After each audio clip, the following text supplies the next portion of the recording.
Good morning everybody and welcome to Wild Earth, and as you can see we're still on the jigger this morning, and she's a little bit cold, so she's taking a little while to warm up, so that's why we've still got the engine running, but we should be able to switch it off in a little while when we do see some animals.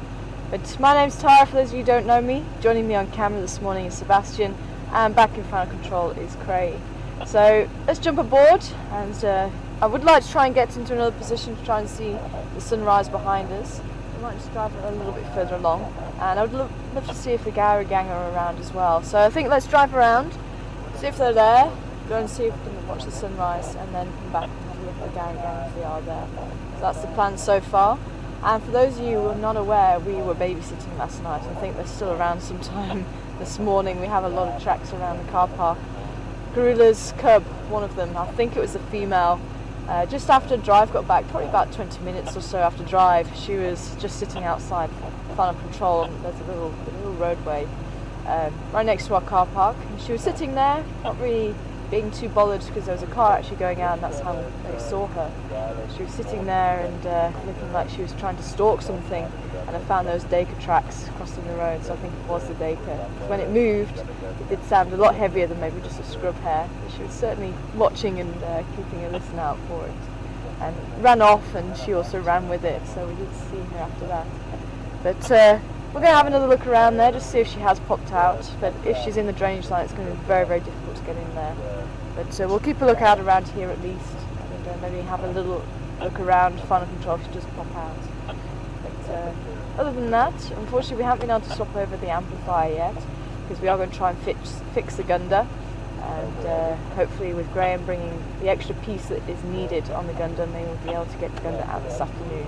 So we're just holding off on swapping the amplifiers over at the moment, but whatever happens, hopefully we'll get a good signal sometime this afternoon.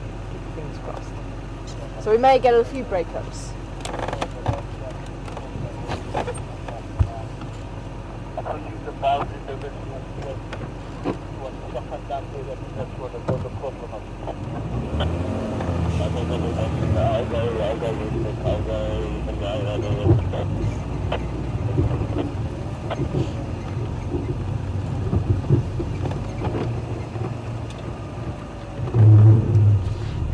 Morning all stations, just an update from last night. Looks like one of the mumping plans might be in the drainage line, possibly both, but we saw one last night just by final control. It might still be around that drainage line.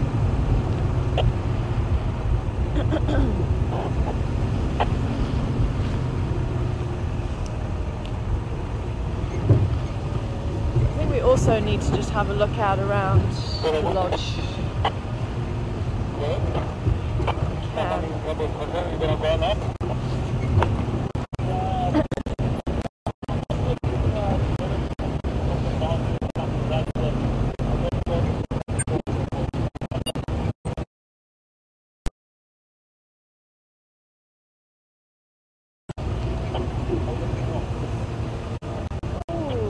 Rising earlier. I thought we had time to get around and have a look. It is rising here. See the cloud. And you see it through the trees there. It might be quite pretty. Okay, let's see if we can switch off.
Not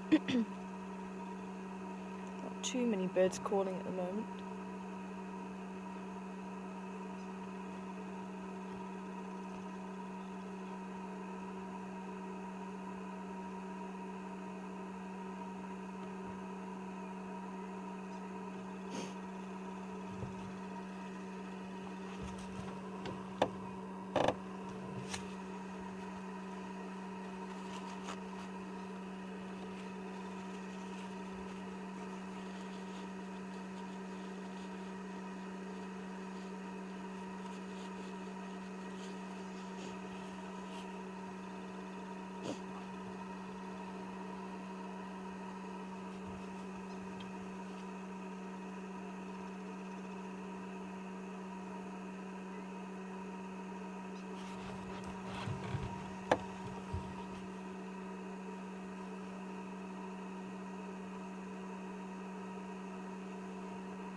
And in case anybody missed the update of the lions,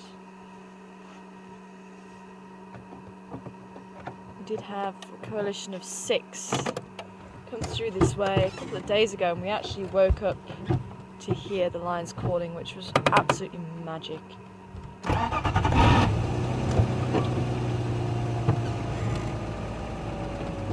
There is nothing quite like waking up to lions roaring, and they were pretty close. They were probably in this little block here and Zoe's Road. And I think they've got a ventriloquism quality to their voices, because once again it sounded like they were calling from somewhere they weren't. It sounded like they were calling from down this way this time. They were actually west of us. Very odd. 6, possibly from the Manuletti. It sounds like from the Manuletti. The big chief, the alpha male, has part of his tail, the tip of his tail missing. He's a black maned lion, the rest are golden maned. Doesn't look like the Gowrie gang are here. They must have slept out last night.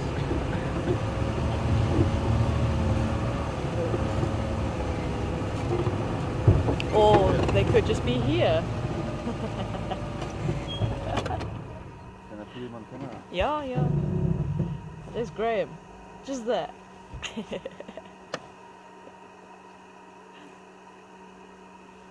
So, he's the man that's been studying these baboons for a good 8 years. Probably 10 years now, something like that. Good to see him back with the group. And he's the one that named all the baboons as well.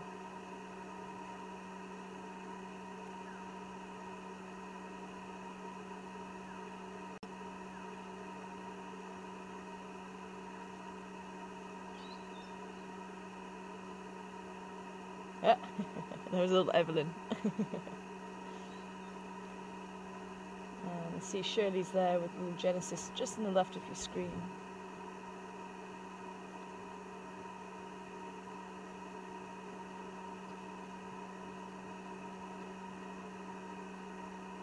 And that's looking like Gowrie there.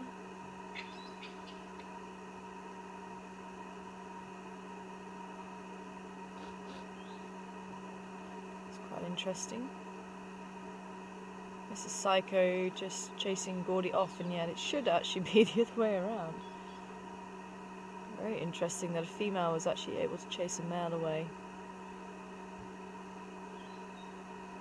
Maybe it wasn't Gowrie. Actually, I think maybe that is Elby. That'd make more sense. And it looks like her rump is no longer swollen. That would make more sense, because in male, or in baboon society, males are dominant.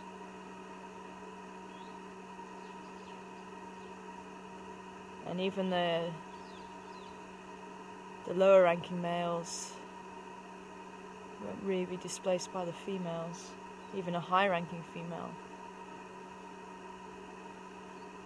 So I think that must have been LB, which means left behind, because she's the lowest ranking member of the whole troop. Well, until Graham gets here, then Graham's actually lower ranking than she is. Even though he is a male. But he said he doesn't want to get into the politics. And with teeth like theirs, it's a very wise decision.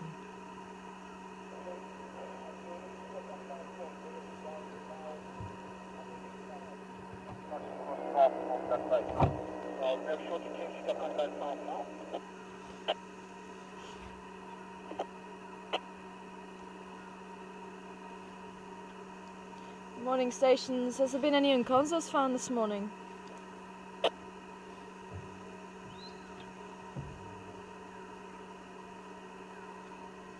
Good morning, sir. Nothing in the Gowrie so far. Just something going into Torchwood. Copy that, thank you. How many in Gala? That's $6. Copy that, thank you. Apparently 6 males went over into Torchwood, the male lines I was just talking about. Standing by? I don't know if you've copied, but yesterday morning we had checks of Karula and the little ones on Zoe's Road, and they turned off, switched down towards that stronger west of Forest. But right up is that song. Copy that, thank you very much. Yeah, there was one Mumpimpan just outside Final Control last night, and I think they're possibly still in the drainage line at the back by the lodge and Final Control.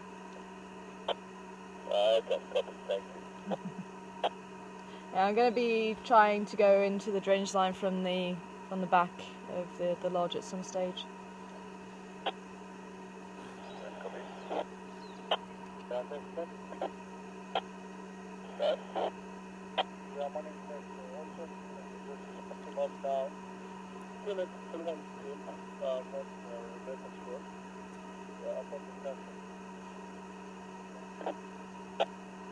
Okay, copy, thank you.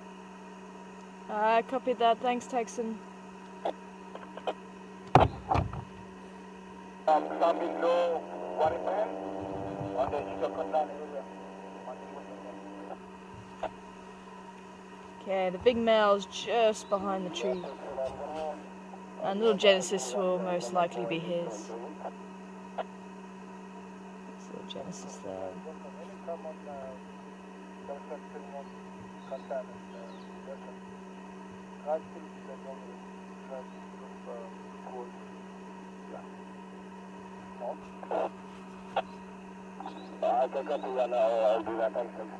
Sorry, who is talking about or asking the question? Hi Dawn, good morning to you. Wanting to know how the group are ranked. They'll sort it out themselves, but males dominate. It's a male-dominated society, and females are lower ranking than the males. It's usually, I'm sure there will be exceptions, but it's usually the bigger males are more dominant, which kind of makes sense because the big males are going to be stronger than the smaller males usually, so they're going to be able to protect the group. He's probably going to be more attracted to the females, so probably will have more females. His baboon society is a little bit more complex, again a bit like the elephants than what we first gave baboons credit for, quite possibly. So it's a bit of both. The females will choose the males as well as the males choosing the females, and they will have friendships, and usually the lower ranking members try and make friends who are higher ranking. I suppose a bit like humans in a way. Do you get humans trying to associate themselves with people who have got money? So maybe a similar situation. So if there's a problem, then the higher ranking individual can help them out, but if there's any disputes between the individuals.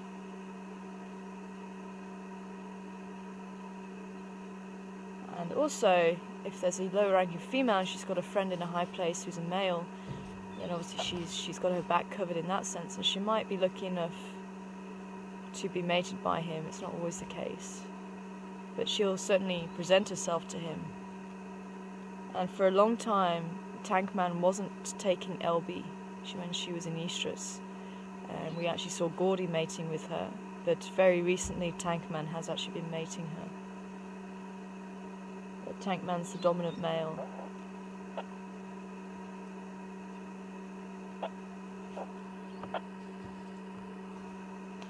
And the fence is in the background for any new viewers, because they actually sleep most of the time at the owner.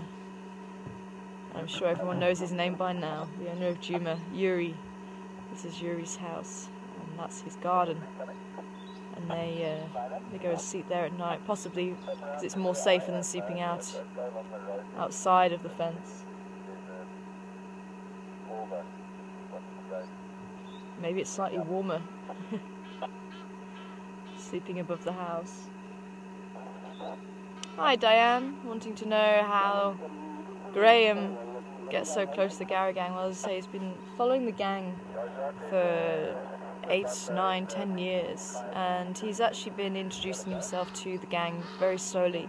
If I was to go up and try and do the same thing as he does, they will scatter. There's no two ways about it. They've got to know him. I'm sure they recognise him. Over those years, they're very intelligent animals. There's no reason why they wouldn't recognise him. Smell as well. And they know who he is, and that he pops in and he's kind of part of the troop.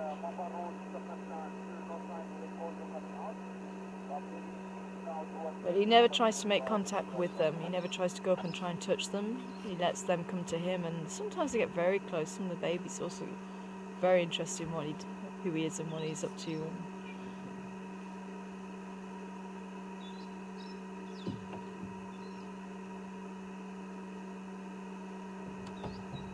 And apparently Induna is still around Philemon's Cut Line, Rebecca's Road. So we'll try and go there in a short while. Sounds like a few other vehicles are making their way there at the moment. But it's been so long since we've actually seen the Gowrie gang. It's quite nice just to spend a bit of time with them. And for those of you who've never seen Graham, it's quite nice for you to meet him and see him.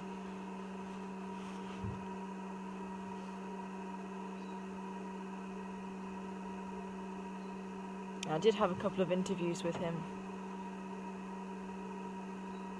on fireside chats, and ask him if there's a little Elby.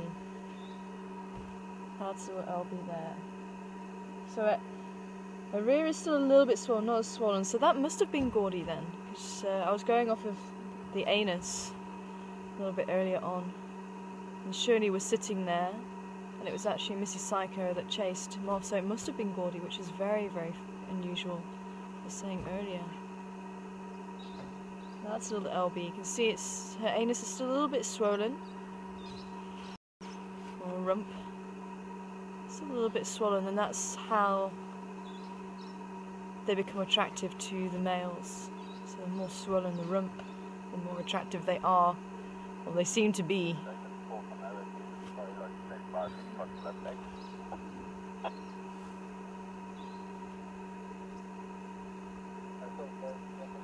It always looks painful to me. I really wouldn't want to be a baboon.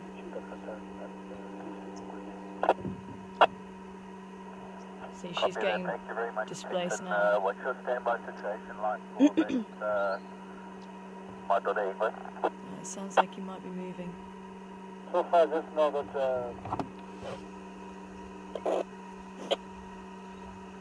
Sorry, just gotta get fixed.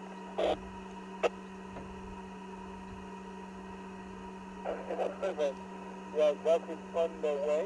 I didn't have anyone calling that will come. I think come search for something else. I will pull out. So yeah, you will come search.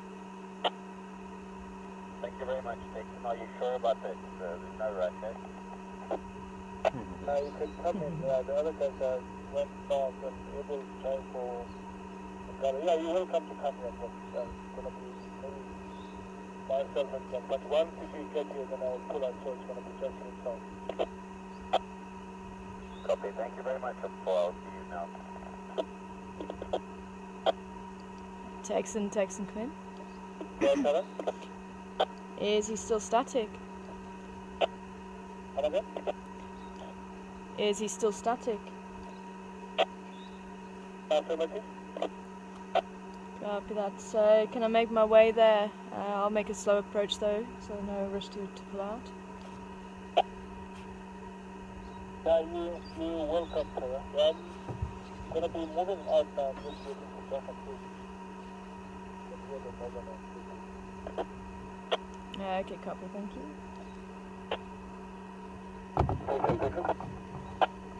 Just getting in the lineup. We can still spend a couple of minutes with them. I thought everybody was making their way there, but it sounds like only one of the vehicles going there. I think we'll spend just a few more minutes with the Gowrie gang, so we haven't really seen them. It's great to see the antics of them.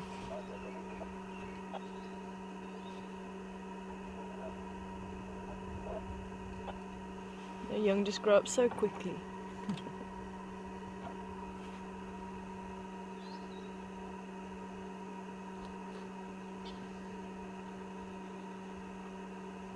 But he's yet to have one of the baboons come up to him and start grooming him. I remember him in an interview saying that would be it for him. That would be the icing, the cherry, the hundreds and thousands, everything on top. But as yet they haven't got to that stage. The youngsters definitely get very close. And I remember Huey. Unfortunately, I think Huey's no longer with the troop. I think he either made his way south or something happened to him.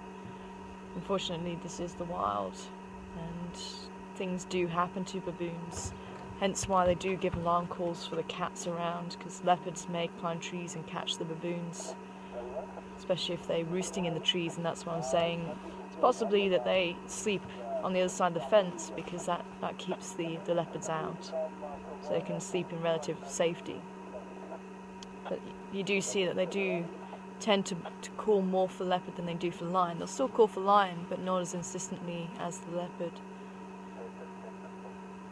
And when they are on the ground foraging during the day, that's obviously when lions can become more of a threat. So it's not as if they're not preyed upon, but they are quite a fearsome prey, if you like, compared to the herbivores especially. Especially if you take a female impala, for example, who has no horns, so her only real defence is to kick. Whereas the baboons do have extremely long canines, especially those big males. They can do some serious damage. Male baboons have been known to kill leopards. It's not the norm, but it can happen. Especially if they work together. And if you'd like to see the pictures that Graham's taking of the Gowrie gang, then they do have a Facebook page, as do the rest of the animals. So if you do want to follow any particular animal, they have their own Facebook page, and we try and give updates as much as possible. I know Graham puts up the pictures when he comes to see them. Unfortunately, he's no longer living here, but he does pop in from time to time to come and see them. I'm sure he'll continue to do so. Okay. Hi Susan, good morning to you. Wanting to know what the baboons are eating. Difficult to say for sure, but then there's probably going to be grass seeds in there. There may be some insects. I think some of the Maruda nuts from the fruits are still going to be around there, especially the ones that have been driving, that fell onto the road and we've been driving over them. We've been seeing the baboons digging them up. Grass roots as well. I think little Genesis was pulling up a grass root there.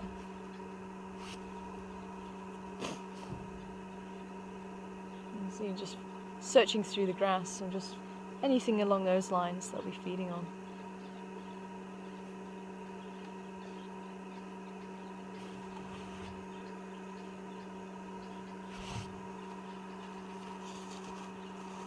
Interesting, Marilyn.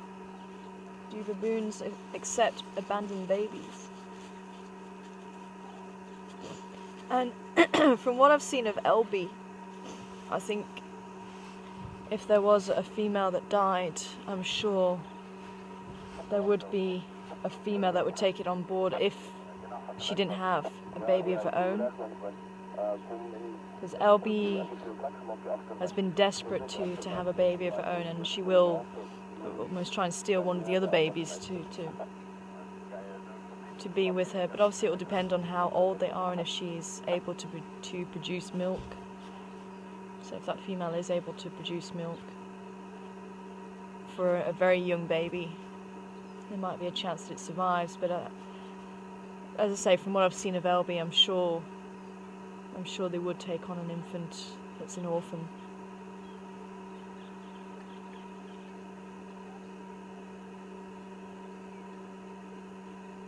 And sadly, Elby has lost 2 of her babies, and I think she may be pregnant with her 3rd, especially if the swelling around her rump's gone down, so maybe 6 months' time.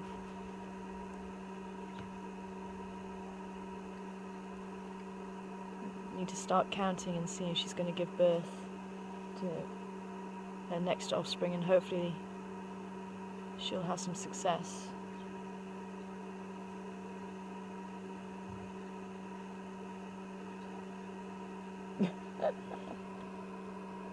You found something good.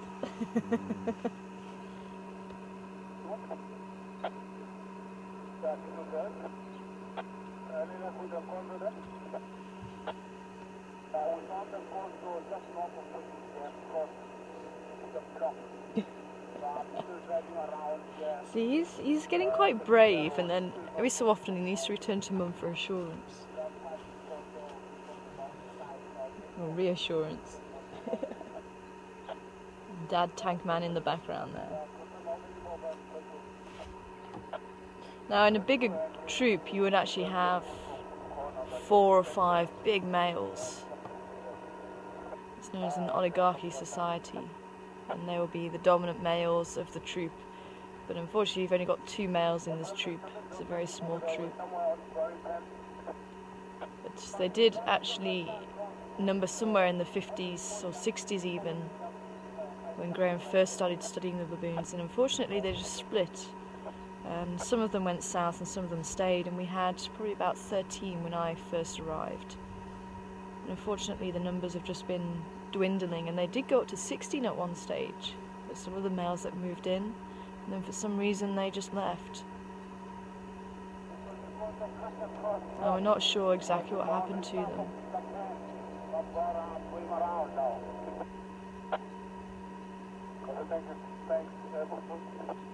Still mating.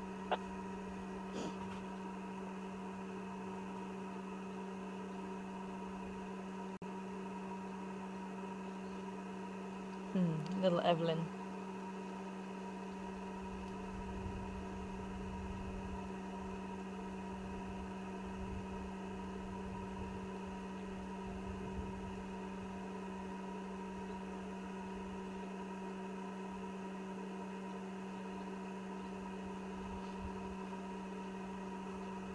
I don't know, maybe when you squeeze the nose past my vehicle here, maybe you can get a bit of visual there.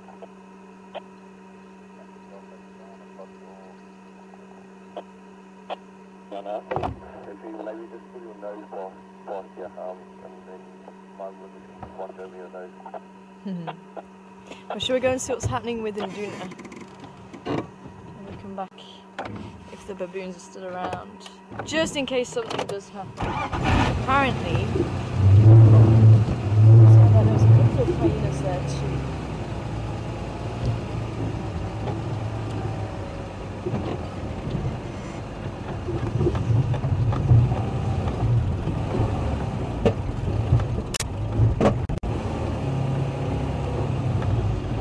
Oh, jigger jigger.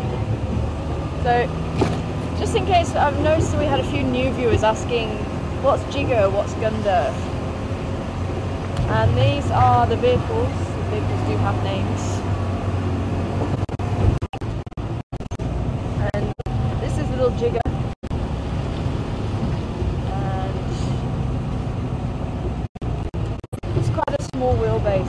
90 wheelbase instead of the 110 wheelbase Land Rover. I forget what the technical name for it is. Unfortunately, I'm not a big Land Rover follower like a lot of people are, but I do have a very big fondness of Jigger. Definitely got a lot of character, and this little car can get into places you wouldn't even imagine is possible. We definitely enjoy travelling out on the Jigger.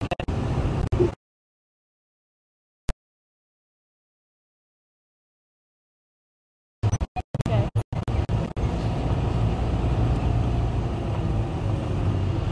The reason why the pitch is so close is because Sebastian's actually situated much closer because the wheelbase is shorter. Sorry? Unfortunately. Hey! Cheek. Where's the next bump?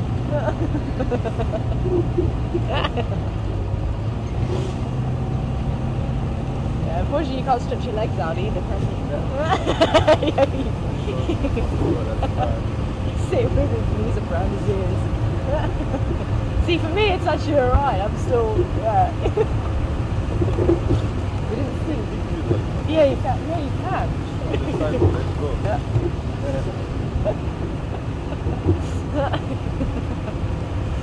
So he's much closer. And it's a petrol engine. So that's why it sounds a little bit different to the Gunda. Gunda's a diesel engine. With it being a slightly longer wheelbase, that's why the camera person sits further back from the centre. And the Gunda means tractor because when it first arrived, it definitely sounded like a tractor, well it still does. So Gunda is tractor in Shangaan. And Jigger means to change direction. And she can change direction very easily. She can jigger.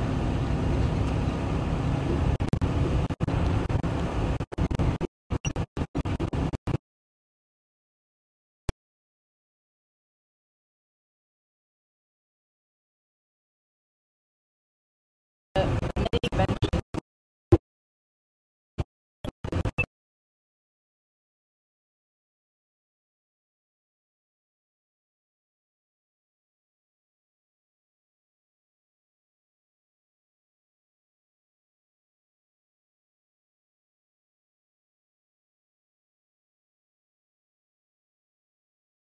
Remember the address. It is.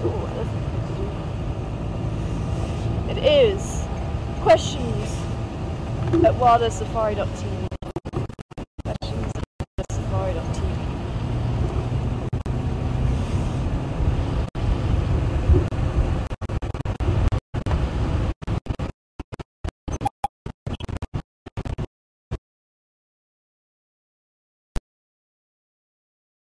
This is going to be good to do some. Let's do them first.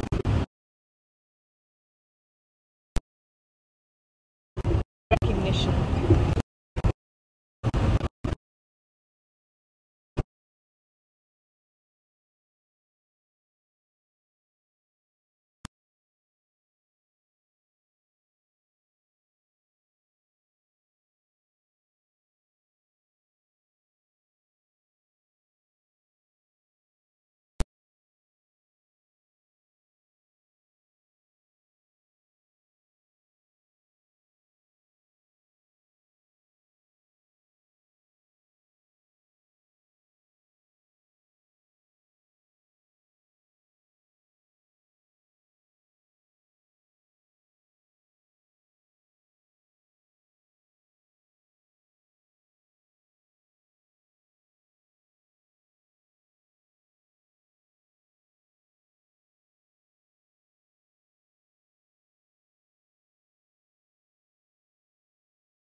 Jog, jog.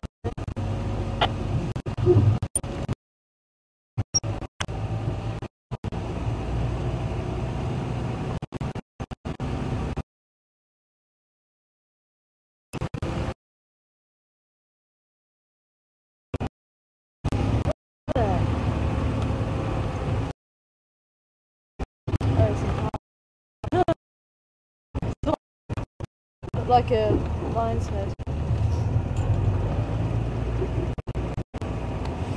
Okay. Get through the back.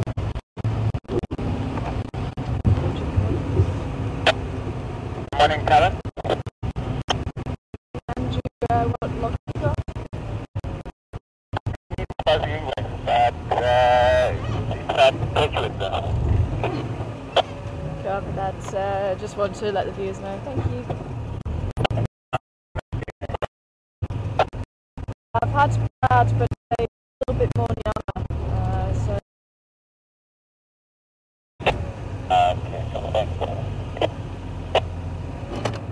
stations, if anyone can copy me now, and do know open locks, still in the same place.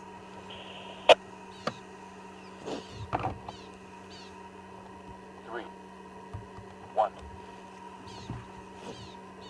two. Okay. Oh.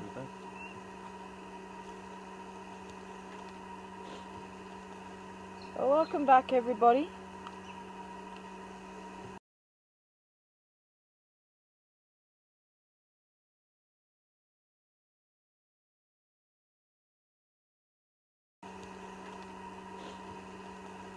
Well, welcome back, everybody.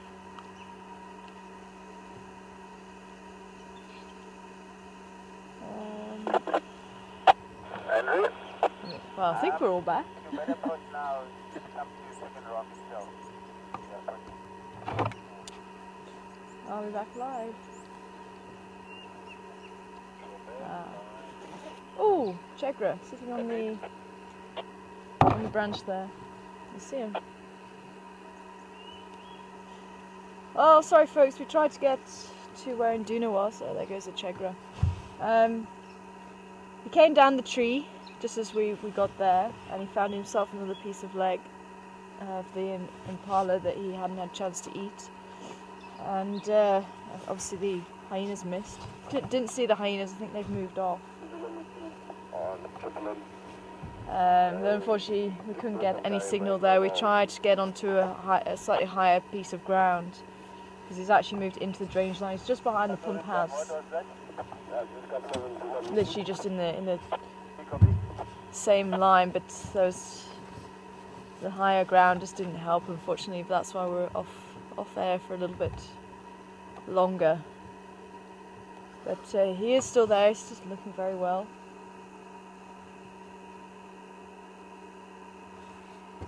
But we do have quite a nice big herd of impala, so we carry on down there. Eventually they'll meet in Nduna. But oh, they are crossing the road behind us. I'll just move forward just a little bit in case we can get a better view of them.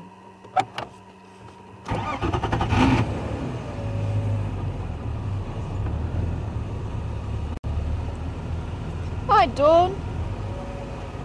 I'm just picking up on what I was saying earlier. Wanting to know how long it would take a female baboon to produce milk. I don't know, Dawn. I don't know if it would be possible. As I say, it was just more of a thought rather than having actually have seen it. But as I say, from seeing Elby and desperate to have a child, I'm sure if one of the mothers, you know, if something happened to them, if they did die, then I'm sure she would take over the responsibility of looking after the children. But they do start to become quite independent. I mean, Evelyn is still with her mum. She's about, well, she was born in November, so she's about 8.5 months now, and she's become a lot more independent. And it's possible that if her mother dies, she probably would be able to fend for herself, and obviously the troop would be able to look after her. I think that family bond is very strong. but she might not have anyone to watch her back. Because she's not, her mum's not the highest ranking, she's the second. Gowrie, May, where your tailor side. Can I follow? Of course you can follow. Okay, copy that. Yeah, Hi Annette. Same sort of thing, how long is Genesis going to stay with his mum? So just put left side moving up and down on the fire break there. Not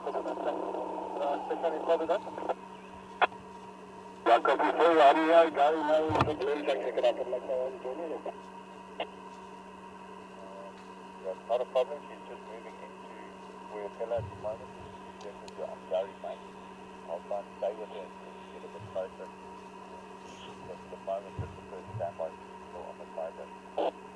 Okay, go.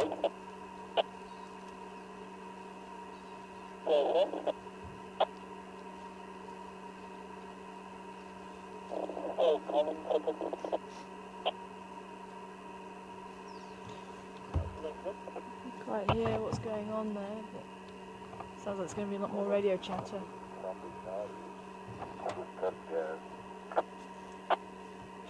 So, yeah, as I say, Genesis, he's only just over 2.5 months old now, so he's still got a little way to go before he becomes independent from his mother.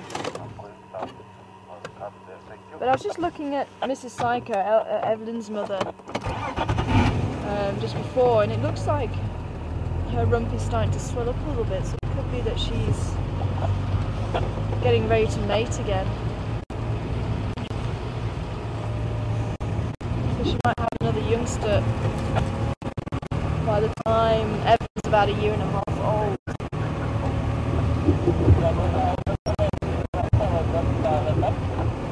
I think they're talking about Karula. She's just by Gowrie, Maine. I'll keep my ear to the radio. I don't think we're going to have a chance to see her that far away. But if she's...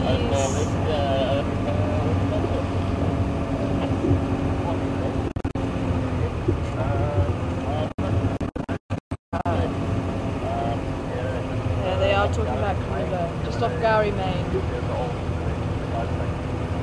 Sounds like just by the quarry. There's a lot of vehicles there, but I'll keep my ear to the radio because if she comes up this way, if the cubs are at the back in that drainage line, we might have a chance to see her.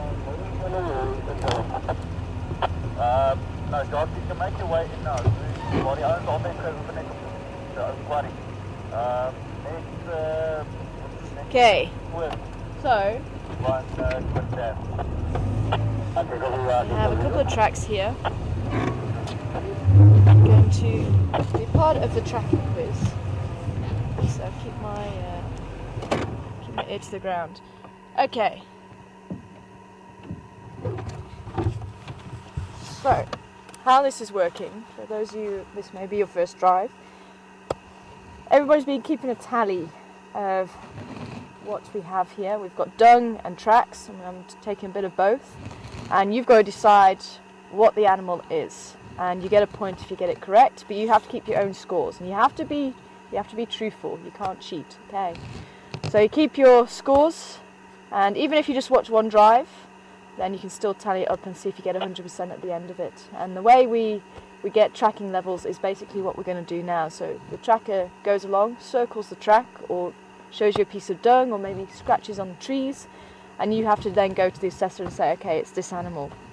And then you get various numbers of points. If it's an easy question, then it gets quite technical. So if it's an easy question, you get 1 point. If it's a hard question, you get 3. But if you get it wrong, then you lose 3 if it's an easy question, or you don't gain 3, should I say. Game 1. I forget. It goes into very technical anyway. But basically, if you get 100%, then you get the highest tracking. I think it's tracking level 3 at that stage, and then you can go on and do your senior, and then your master tracking. But you have different grades. So we'll go through that at the end. But keep a tally, and I'll tell you how many points you're allowed to get. We don't go into how difficult it is and things like that. But keep a tally. You might get bonus points. But if we can, do you think you can climb off? Yeah. Awesome. Let's climb off and have a look, see what we've got here. We've got a couple of tracks here, so we should have quite a big one today. We'll head down towards the dam and see what the hippos are doing.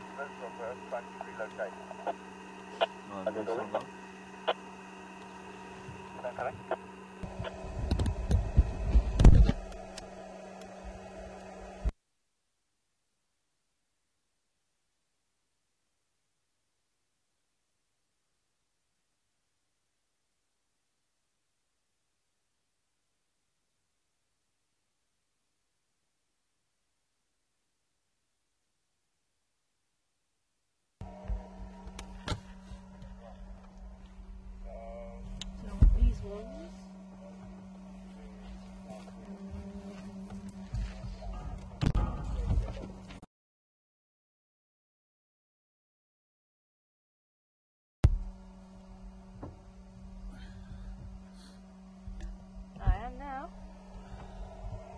I'm bring some down.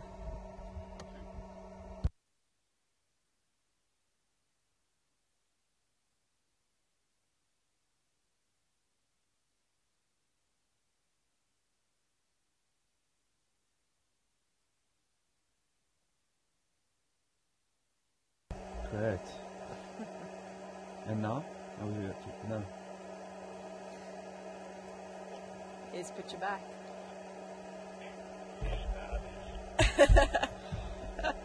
Really?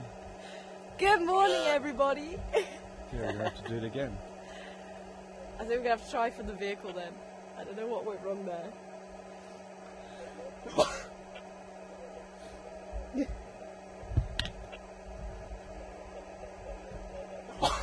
Okay.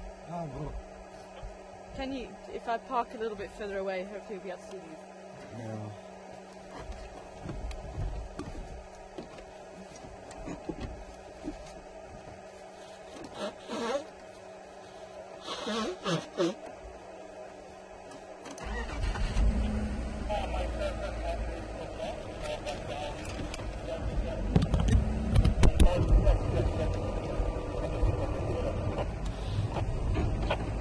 Yeah, you're gonna be able to see. Just park there. Easier for me. Even the ones at the back. Yeah, I can swing around, so it's not really. Oh. You know what I mean? Like, you can drive fast. My life will be easier.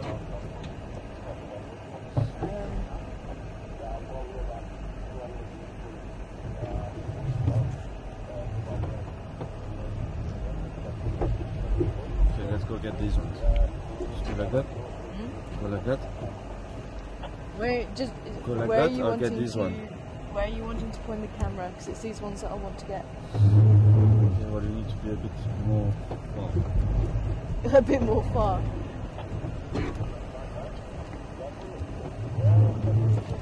Taking English lessons from me.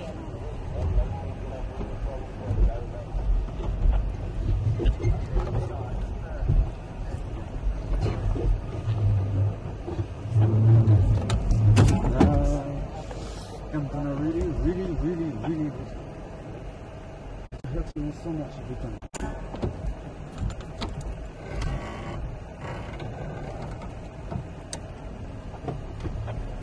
Okay, we can sort that out with you.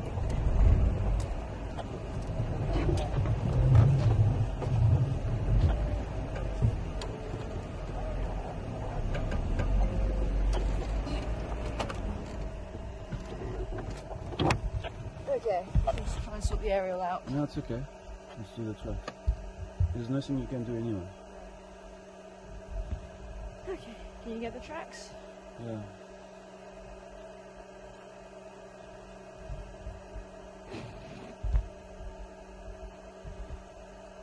I'm gonna try and put my finger next to one, hopefully if you can get that.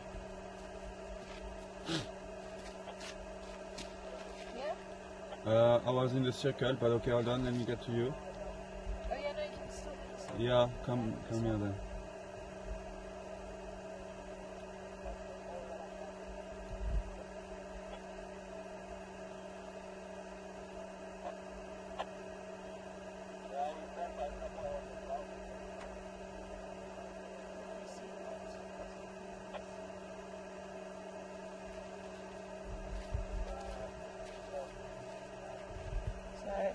you think you know what it is, then send your answers through to questions@wildearthsafari.tv, and in the subject line then write what animal you think that is. So it looks like we're not able to climb off the vehicle, unfortunately, but let's head down to the dam, see if there's something around there.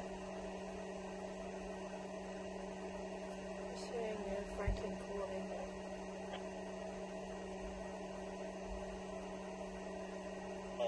Let's see if we can just have a quick look at what that Franklin's calling at. Whoa.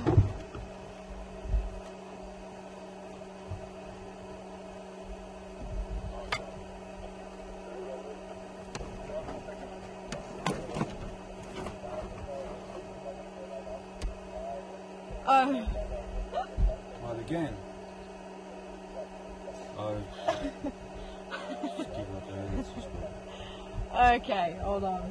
Apparently the banner was over the track. Hold on. Apparently what? Apparently the banner was over the track. What banner?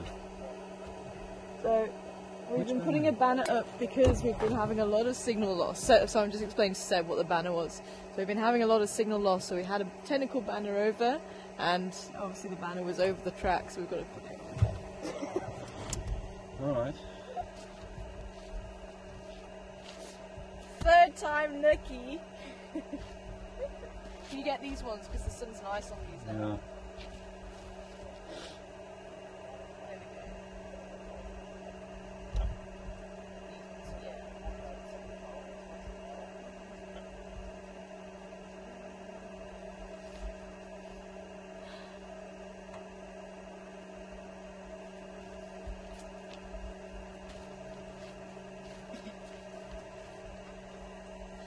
Third time lucky. Franklin stopped calling now.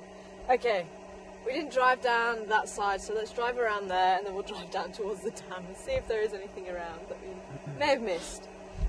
As I say, keep our ear to the ground. I would like to try and have a look around the drainage line. I don't know if it's going to be possible around the back of the lodge. That's possibly where are, because trying to get into that little bit of drainage line, we might just be lucky. It could be that they're right at the back in front of the control room. Unfortunately, the only way in is to go walking in there.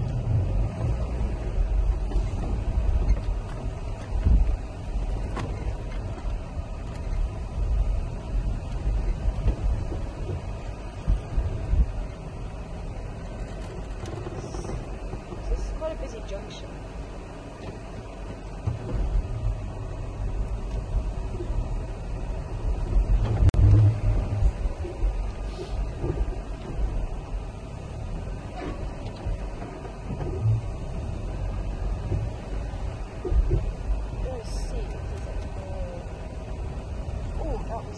Okay, this is going to be tracking question number 2.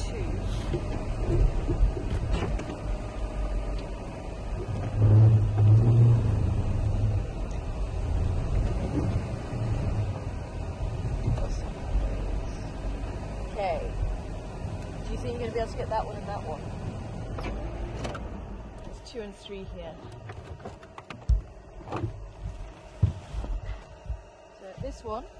You can get this one? Not too close. Just point it out? This one? No.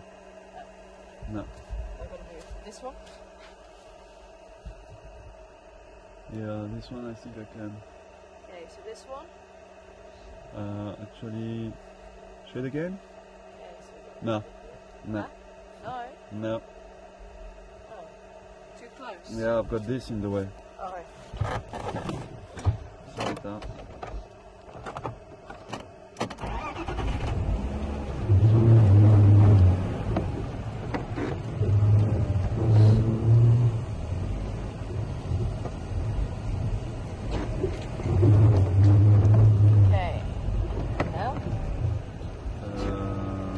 Yeah.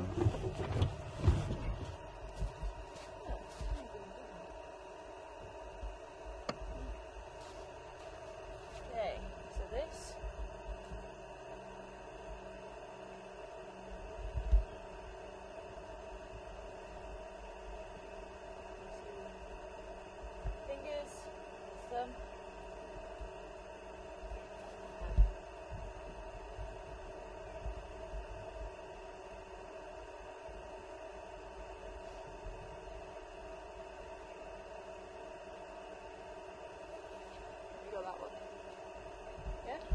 Yeah.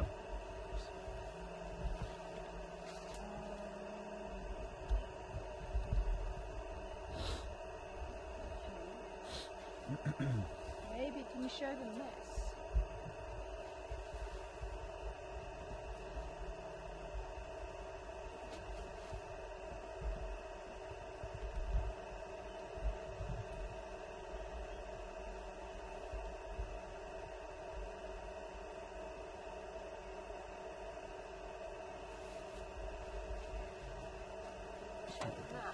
Just move the dead leaf in front of it, please. Yeah.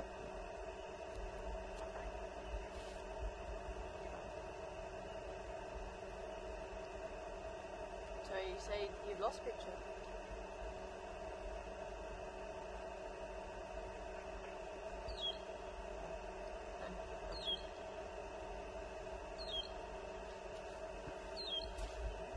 Maybe this?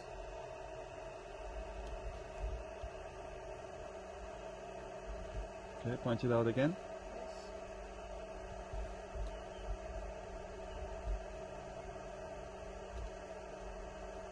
Okay, so you should need, yeah.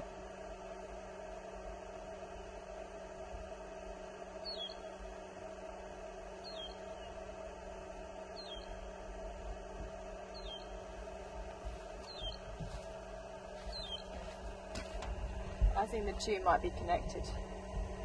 So, track 2 is that foot, and track 3 was the 4 little ones, but I think that's connected to that little hole that's been dug. So have a think about it.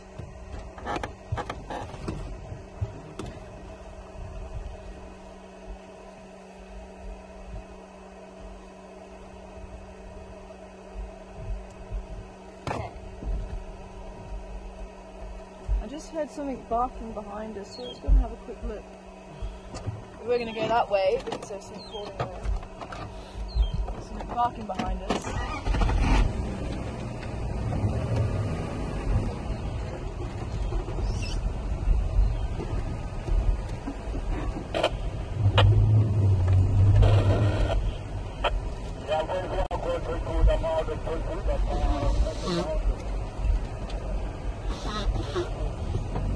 So we'll do the lap the other way.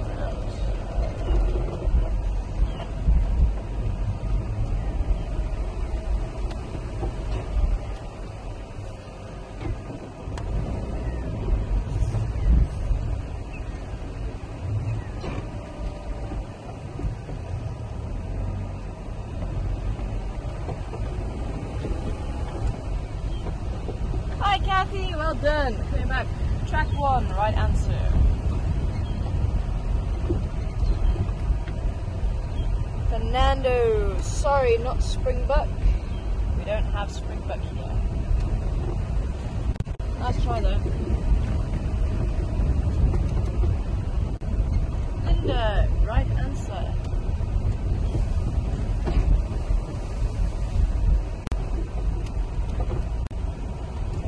Ricky, Annette, also right answer.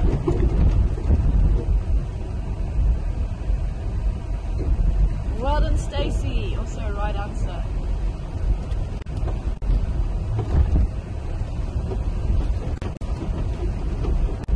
Robin, Randy.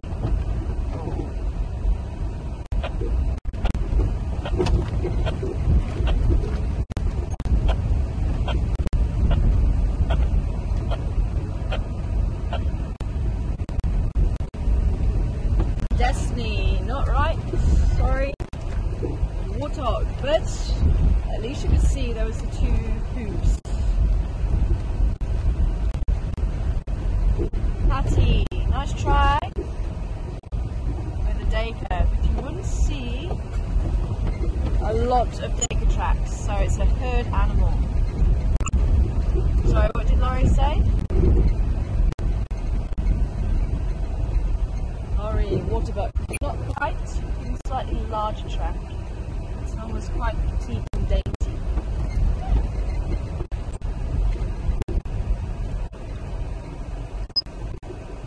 Randy, well done on track 2. Okay. Try and get this one here. You get those two there, side by side. Yeah.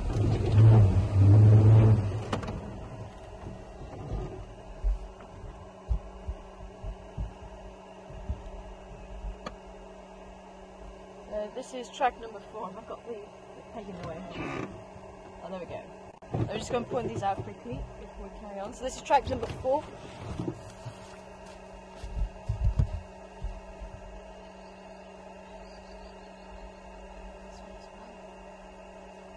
Side by side. Not a great angle there. Sorry? It's not a great angle there. It's not going to be easy for them. Can you at least get the 2? Yeah, I can. Yeah. But it's 2, 3, 4.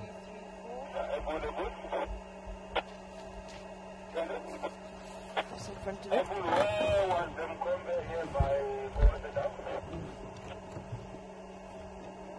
And, yeah, not a great angle, but hopefully you can see the tracks side by side, which helps to give that animal away. And 4 toes. Okay, track number 4. Continue on. I'm sure there's an elephant around here somewhere.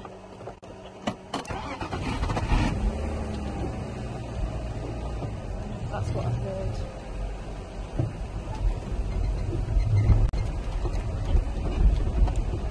Okay. Remember, you got to keep the tallies yourself and be truthful.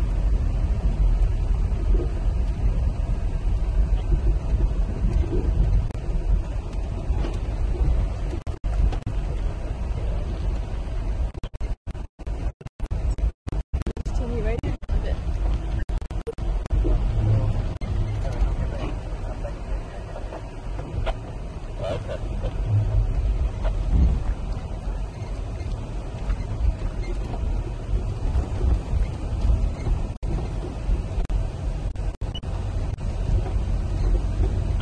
Destiny and Fernando, well done. Track 2. Right answer.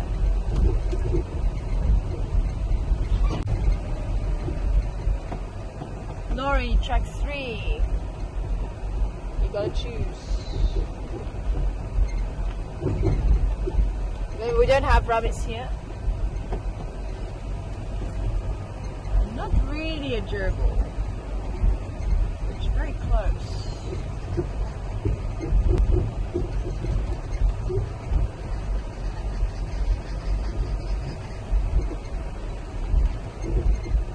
Robin, well done on the second one.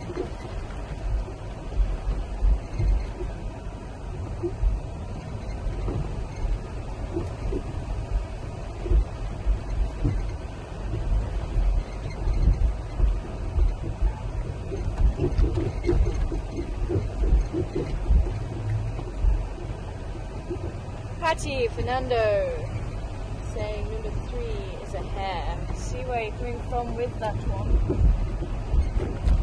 And I'm wondering if it is very, very true. Could be a baby hare. Cheryl. And who else? Someone said mongoose. Nope, not a mongoose. Oh, Cheryl. Stacey also right for track 1. Fernando, Stacey.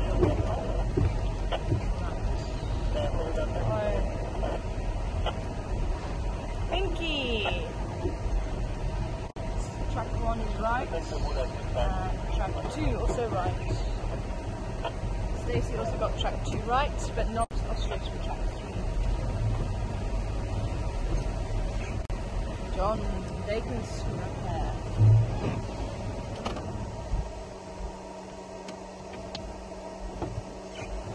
Jan, well done. Track 1 right, but not mongoose for 3.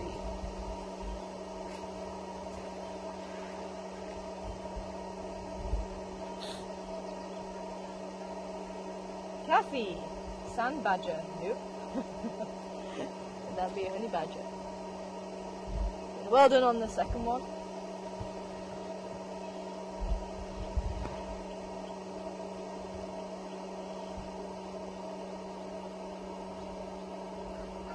Sorry, Alan, not correct on any of them.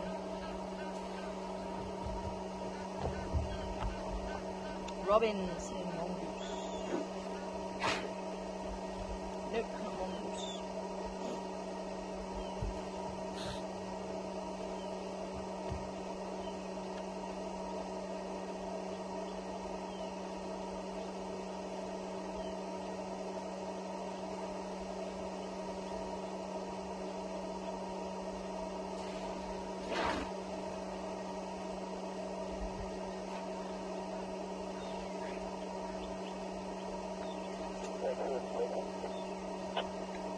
Displaying to the other hippos. I'm not too sure what's going on. You see the hippos raising body out of the water. The hippos open their mouth. Ricky! Nope, not lion. Sorry.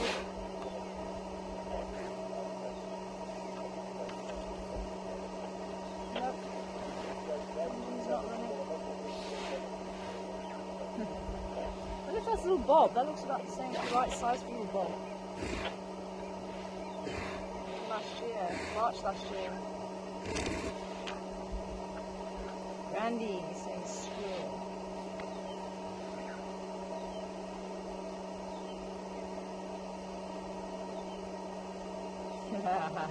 Definitely Graham's boot.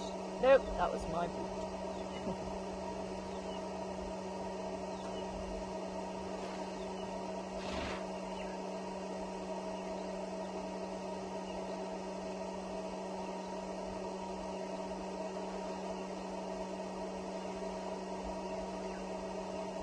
So, what were the answers? Answer number 1, we actually saw them a little bit earlier.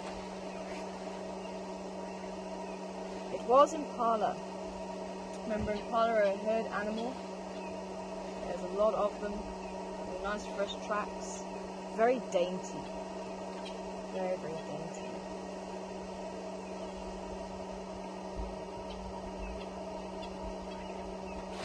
Nice and pointed at the end.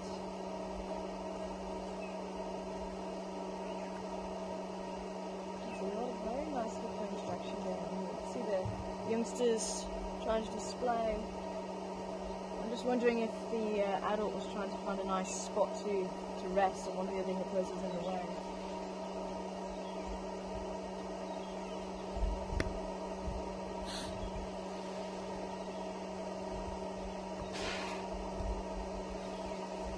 Jan, track 2. Civets. Ozzy's sister, hi Lisa. Dacre. And I've seen a lot of people coming back with Dacre. Maybe the young impala is about the right size, maybe a little bit smaller. But Dacre wouldn't be in a herd.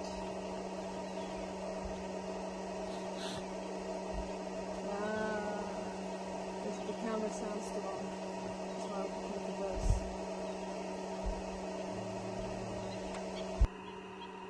Is it better? Better. Oh, sorry.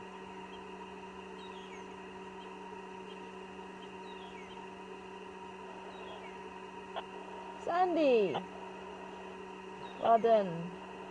There's a group of hippo chasing each other now. Sandy, right on track 4. And who was asking if Storm was there?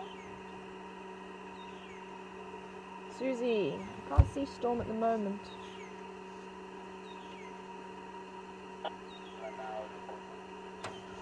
Something's definitely going on with these two.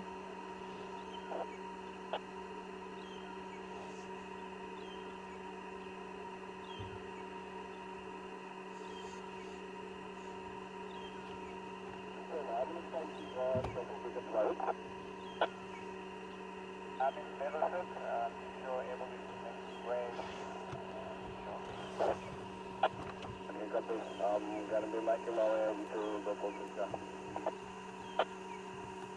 Yeah, Jack, I'm right in here with my daughter Gala now, and then taking it west, I will be out not so long. Okay, so Track number 4 was actually the hippo. West of Shabam Road.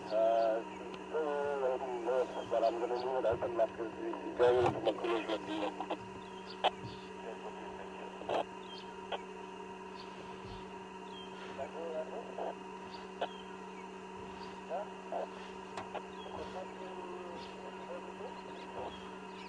Tail flicking is part of the display. Is actually snorting as well. I say raising the body out of the water, all part of that. Look at that.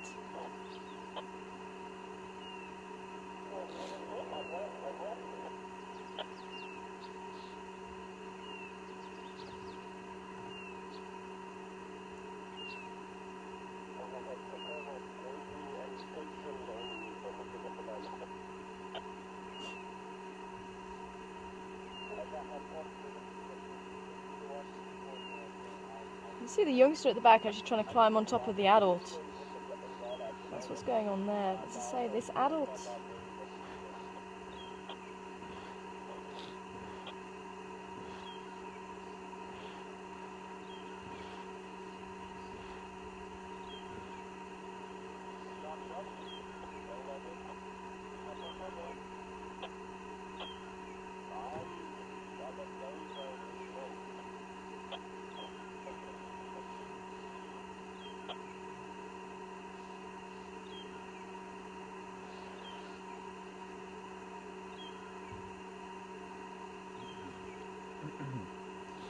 Jog me. I just caught the last part of your message as Karula made her way towards Finneman's cut line. There she goes.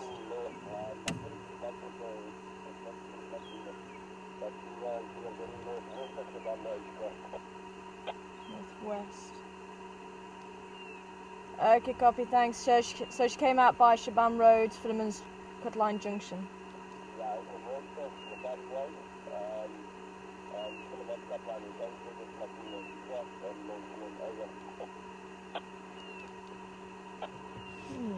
Okay. So Karula is heading up this way, but apparently it was further to the west of Shabam Road. And she headed into the thick bush there. So I wonder if she's going to come up and then cut across quarantine at some stage.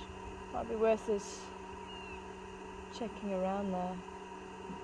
It could be that she's still on the hunt, in which case she might not come back just yet.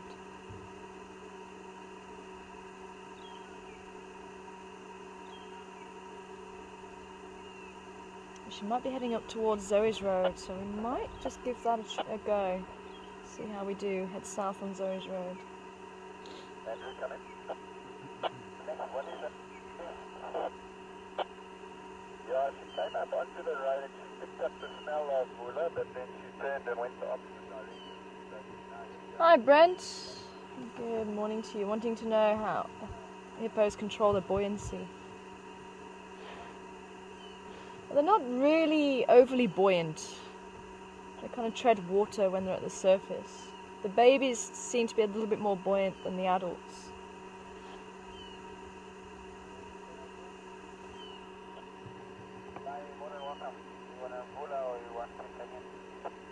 They don't really swim, so they'll push themselves up from the bottom of the river or dam that they're in, and that's why they do like to have shallow areas that they can get to and they can sleep in or on.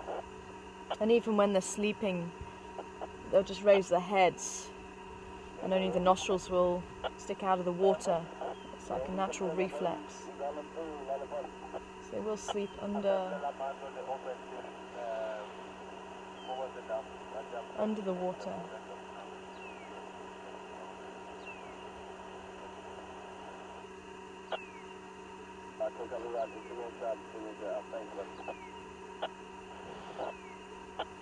Almost looks like he's mating. I'm trying to work it out, but I mean, especially the little ones are taking quite an interest, and we haven't heard any territorial displaying or anything.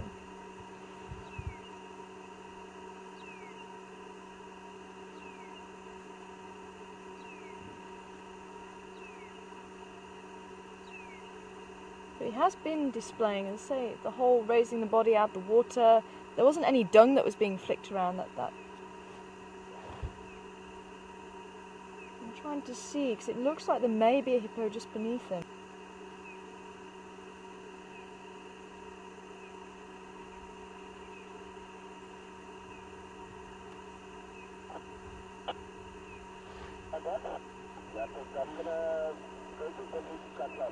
Yeah, you can see there's the nostrils there, though, just to the right of him.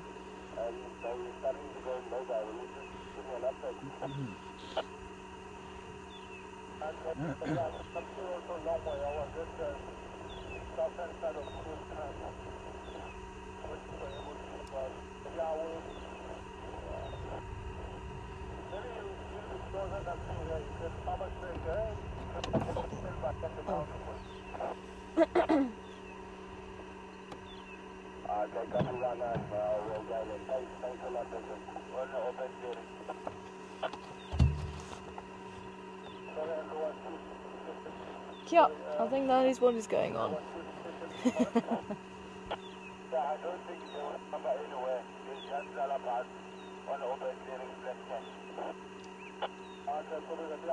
That's one of the reasons why I think the babies are quite interesting, what's going on.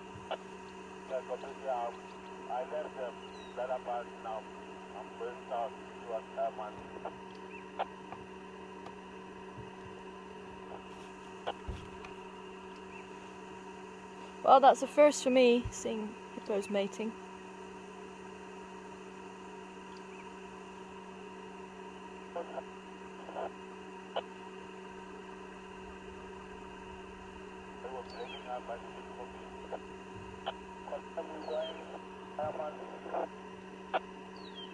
My left and I'm going south. So he's gonna be coming.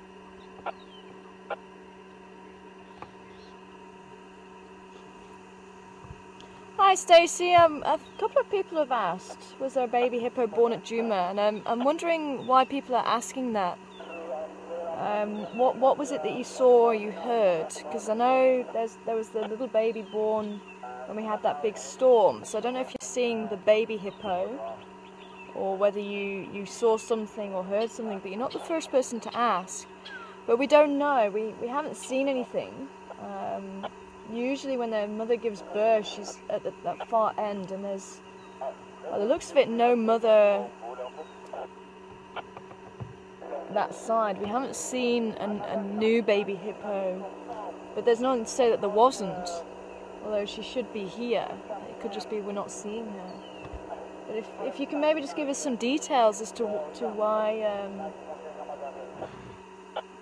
people are thinking that, because it might actually help us to know if it's storm that people are talking about, or whether it's another baby hippo. And quite interesting. Unfortunately, we don't actually control the cameras anymore. That's given over to the zoomies. So maybe the zoomie that was on duty that night that people are asking about, maybe you could let us know what was seen, or if someone has a link to a video or something.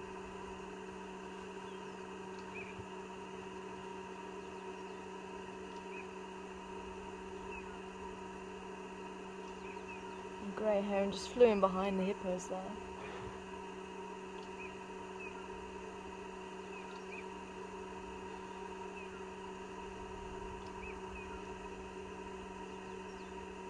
So track number 1 was the impala, track number 2 was baboon. People wondering. Track number 4 was hippo.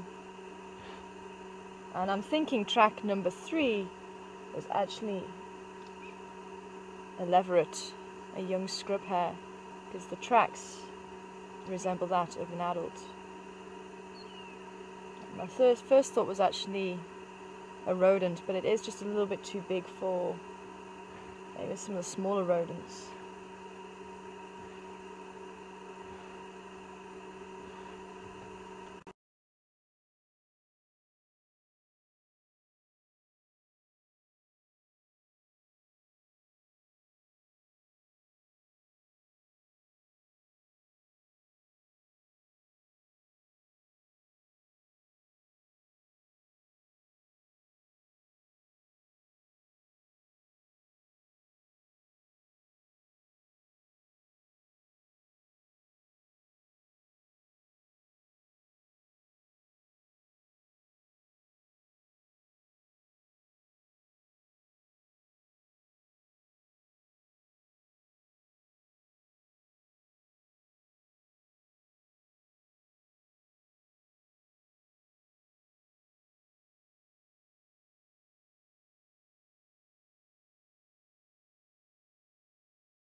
In Kruger they were going like...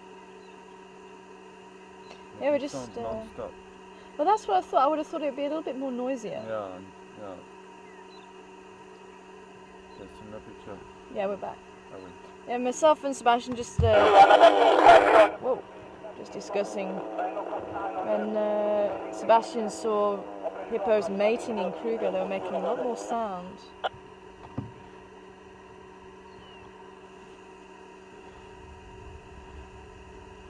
You can just about see the nostrils of the female.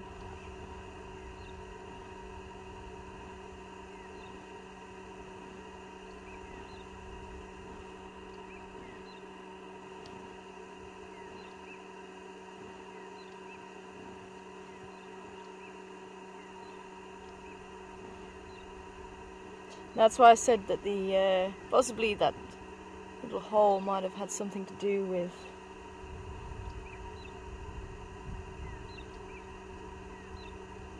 the animal that made track number 3. But I think I ruled out the possibility of a leveret, a baby hare. I think it is actually a baby hare.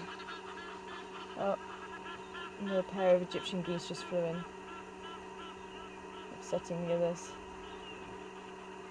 This dam is fought over quite a lot by the geese. I think it's quite a good dam to be around. Wow, a bit of acrobatics there in the air. Well, I think if you want to carry on watching the hippos mating, then keep watching the Waterhole channel, because I think let's see if we can try and catch up with Karula. So it would be wonderful to stay here, as this is the first time I've ever seen hippos mating. But at least you guys at home can still carry on watching if you want to on the Waterhole channel.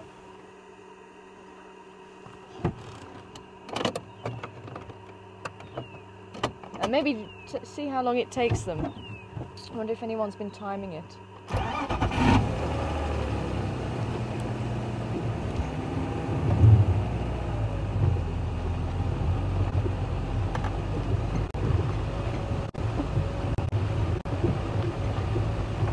Elephant crossed over already.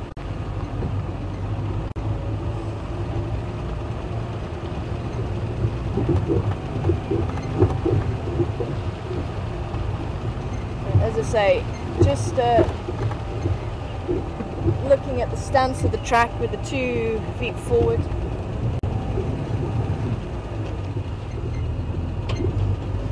And the front feet, one in front of the other. It's very characteristic of the hares and the rabbits. You don't really see rodents doing that. Oops. So I think baby hare, so if you got hare, you are correct.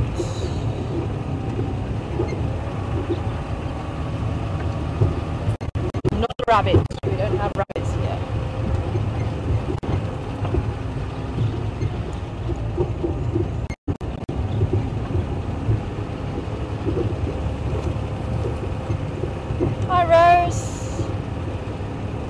Noticing that the hippos are quiet, they only make noise at night. I think your question may have been just before that female call. They call day and night. It depends on what's going on.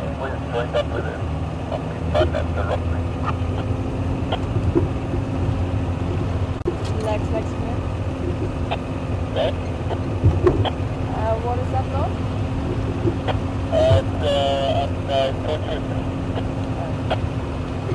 Copy that then. Is anyone following up on Karula?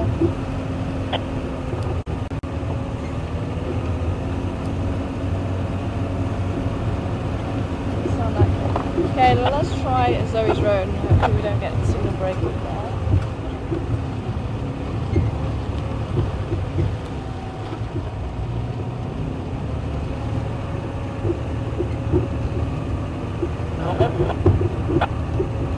Hi Joe, morning to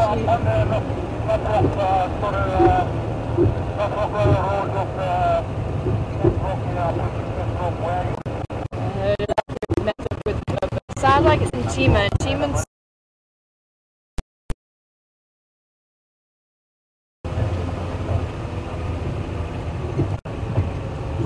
so Tima's in Torchwood, and on occasion we have seen her. I think Mark saw her with one of the males. I forget which man it was, possibly Mafufinya, Finn and Bula. And apparently she has a cub, so it could be that resulted from the mating. I think they saw the mating during the day.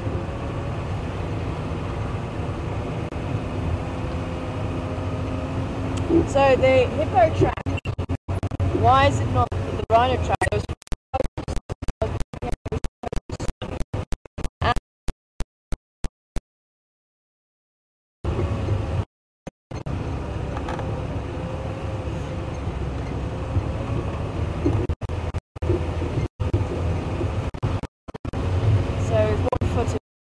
That's how rhinos walk. So, no, it wasn't the great angle, but the tracks are side by side.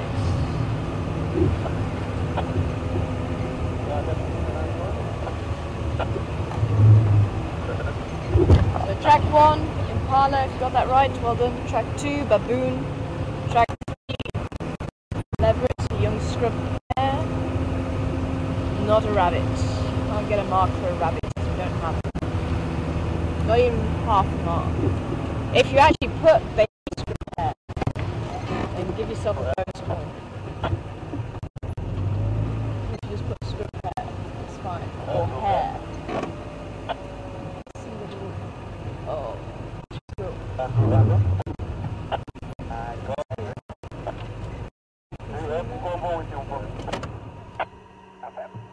There's a squirrel. There's a tree squirrel.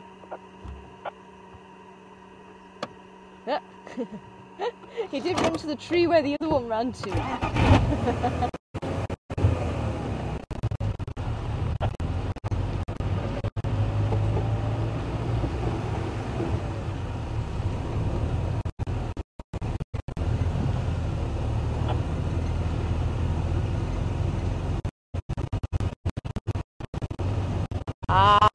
Okay, thanks. Apparently there was a post on Juma.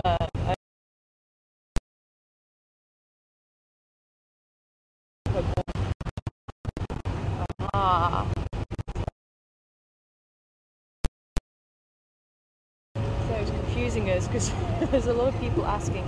But Joe wanted to know what the next station of Hippo was. If I remember right, I think it's about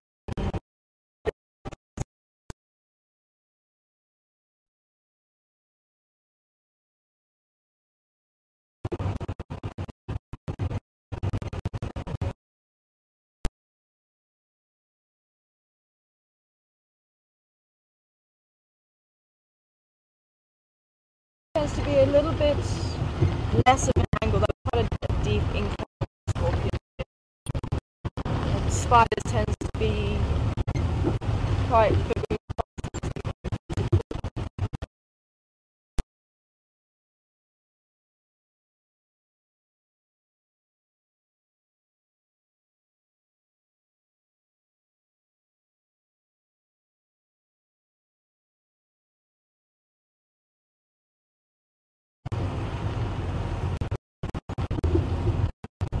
Kind of assuming that we're back. Time to pick up a piece of plastic.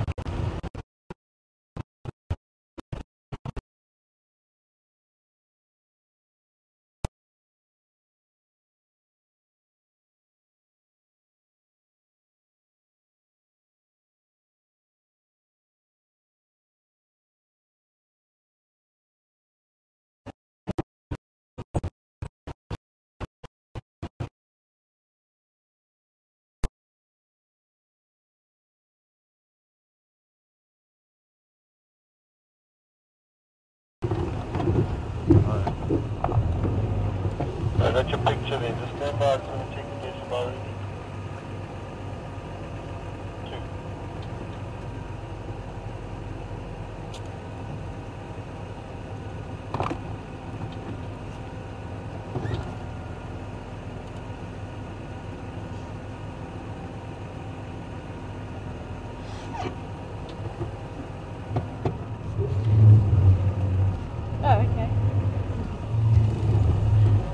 wondering if you picked up what I was saying just now.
Are we back?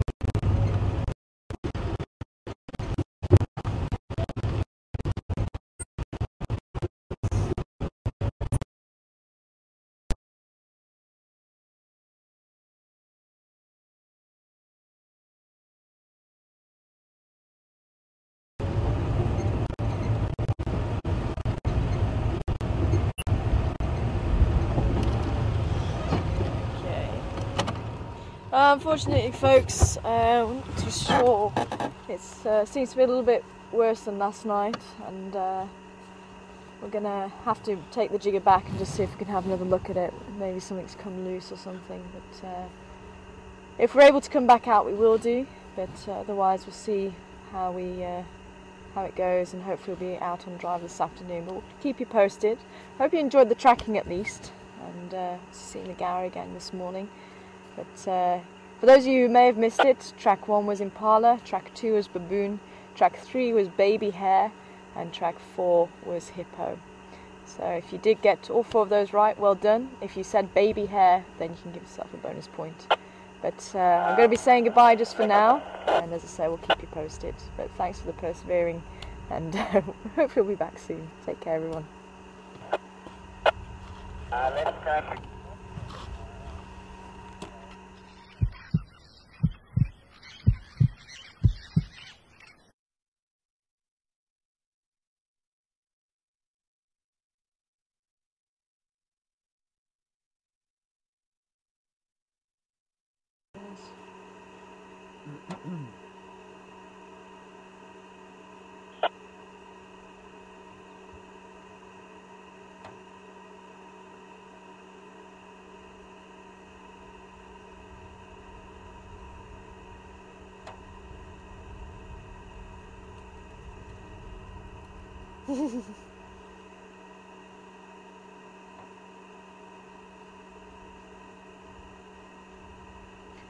Oh, welcome back everybody.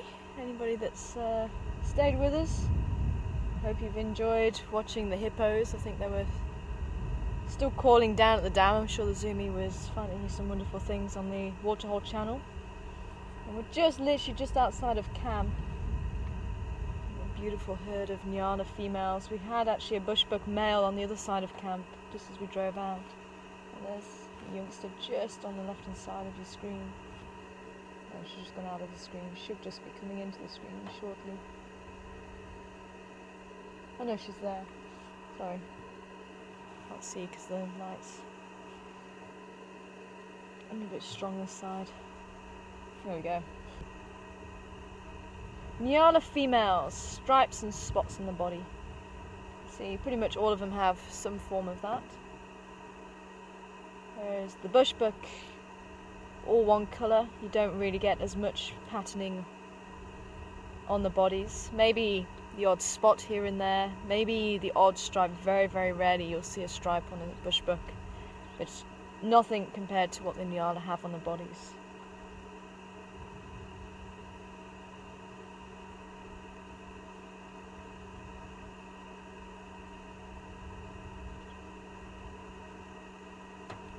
And you won't find them in small herds like this. Bushbuck tend to be solitary, or you might see them with another female, maybe their offspring, so you may see 4 together Otherwise, usually solitary.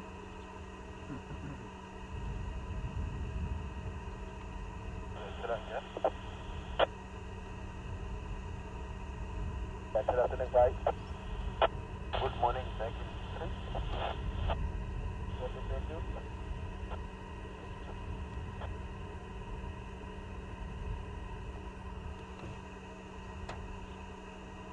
If you notice the way these Nyala are walking, their front foot leaves just as the back foot arrives, so the back foot goes directly over the top of the front foot. And that's what you look for in the tracks of the Nyala. Same as the kudu, same as the Deka. Deka also, some people were getting a bit confused with the Impala tracks earlier. Deka is also solitary, but they walk track on track, as we call it, and that reduces the amount of noise they make as they walk through the bush. So the bush antelope, the antelope that spend a lot of time in the thicker parts of the bush rather than out in the open plain, they try and reduce the sound they make as they walk through the bush.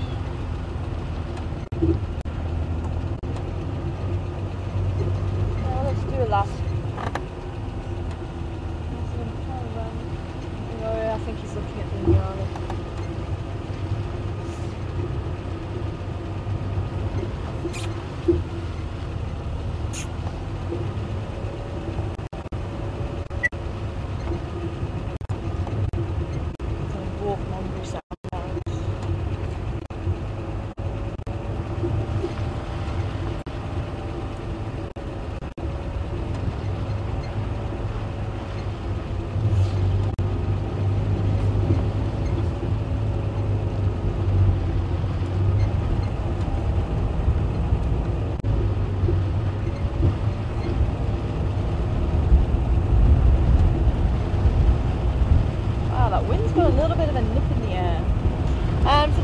Interested in 6 lions, I heard on the radio that they have been located, the coalition of 6,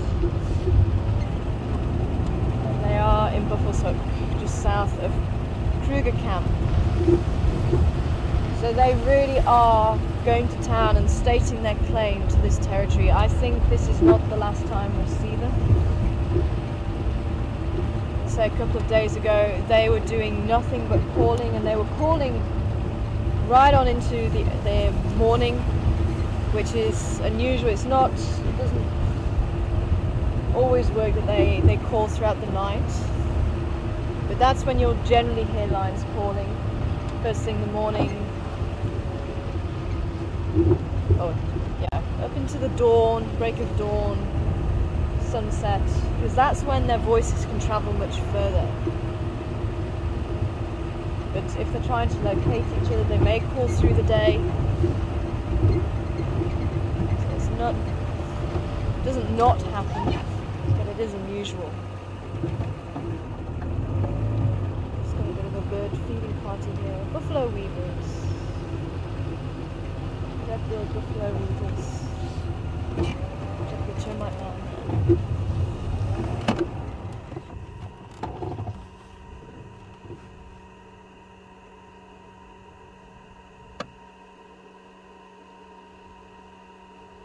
Seeing these little birds a lot recently, which is great. You don't often see them in summer.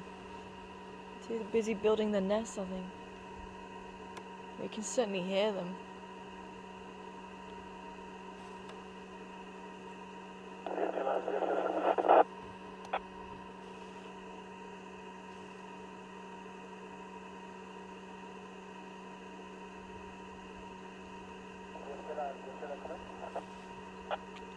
As I say, those lions were definitely calling, and they were calling 10, 11 o'clock in the morning, really stating their claim, letting the boys of the area know they're here, and letting the ladies also know.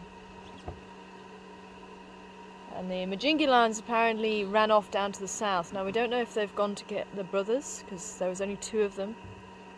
So it could be they've gone to get the brothers, because they've already started breaking up. Instead of going around right from word go, once they pushed the Mapocos out, it was almost as if they knew there was no one else to dethrone them, kind of thing. So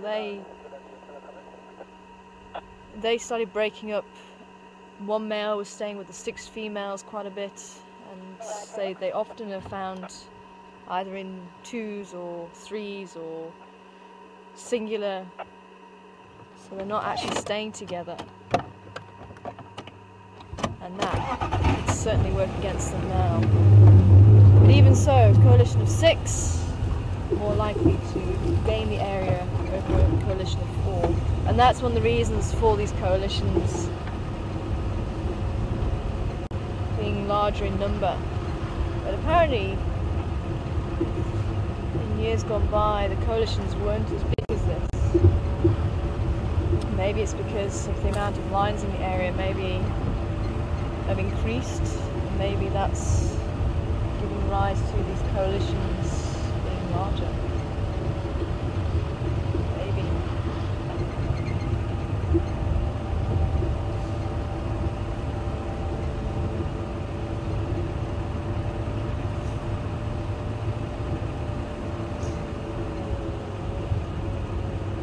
Hi Marlene, I think your question came in just as I was talking about the lions, so that was the update of the lions up in Buffalo's Hook. That's where they are. And they went right down to the south. They were on Cheetah Plains, and now they're in the north. And they really are telling everyone there's new boys in town.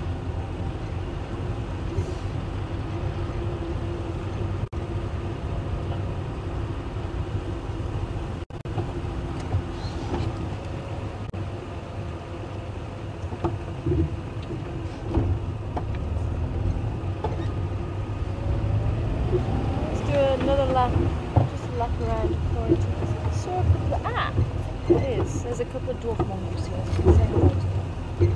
We're going to see if we can stay out just a little bit longer on the drive. See if we can stay out long enough to do a lap around quarantine again. I love these little guys. Look at these.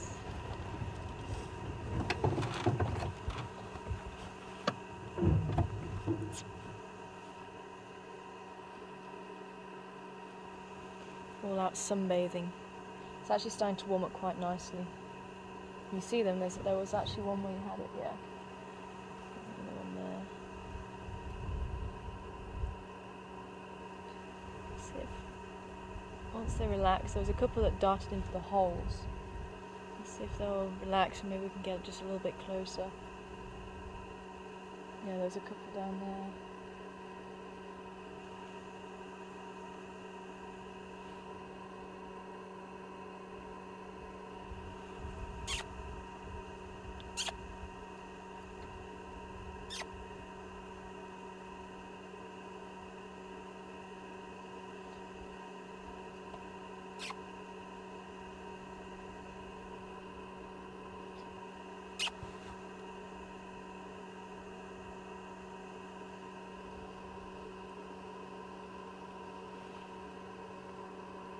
Oh,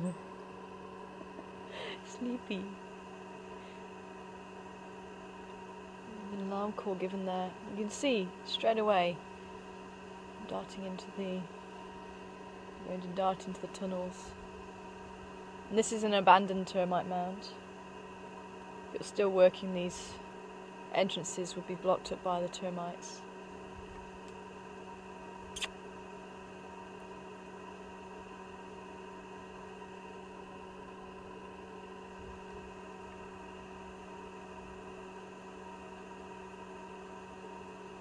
See if we roll forward a little bit.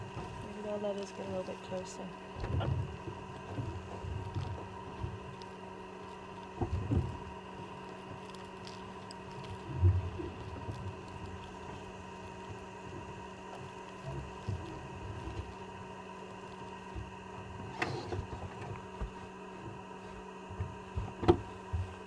And Jerry, I think, was asking a little bit earlier, what's the difference between a hare and a rabbit? They do look like they're the same thing, but actually they live, it's a lot to do with their social structure and also their youngsters. Now, rabbits and their offspring is called kittens. When the kittens are born, they're born underground, usually in a warren. and they need a lot of attention from the mother, and they're usually born quite helpless, whereas the hares are born above ground and they're usually pretty much ready to go as soon as they are born. They're pretty well developed. They're not actually born underground, and it's known as altricial and precocial. So altricial is the kittens of the rabbits. They are born helpless, whereas the precocial, they're ready to go. And you get birds like that. So if you think about some of the smaller birds, like there goes one of the adults of the dwarf mongoose there. But if you think about southern black tit or some of the birds nesting in the trees, even the buffalo weavers as we saw earlier, the birds that nest in trees, the chicks tends to be altricial. The chicks need a lot of help. They're usually born naked and blind, and it takes them a while to really get manoeuvring. Whereas if you think about a lot of the ground birds like the francolins, the chicks, when they pop out, they're fully feathered and they can start walking straight away, or fairly straight away, and fairly soon, should I say, after the hatch.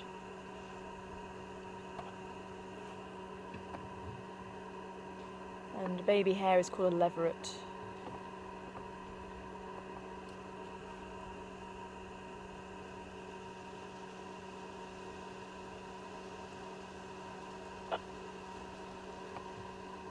You won't really find that many scrub hares together either. You notice the scrub hares, when we find them, they're usually on their own. Sometimes we'll see two if they're fighting or she's starting to mate, but the scrub hares tend to be a lot more solitary than maybe the rabbits are, or at least some of the hares are. Whereas rabbits tends to live more in a group. You tend to find more rabbits together. I suppose it will depend on the species that you're talking about.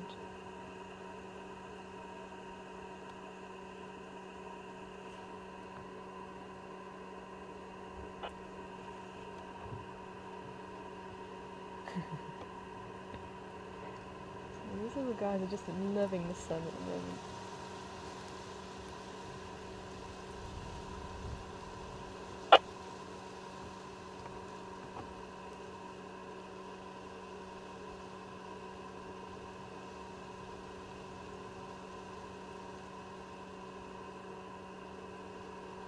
I'm wondering, it could have been one of these guys that was digging earlier.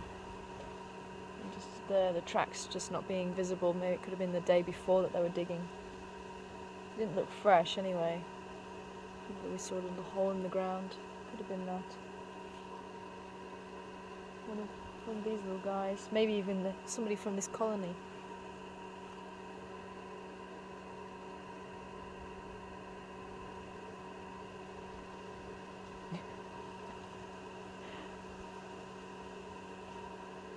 Who wants to fall asleep in the sun and just keeps thinking, nope, can't do that.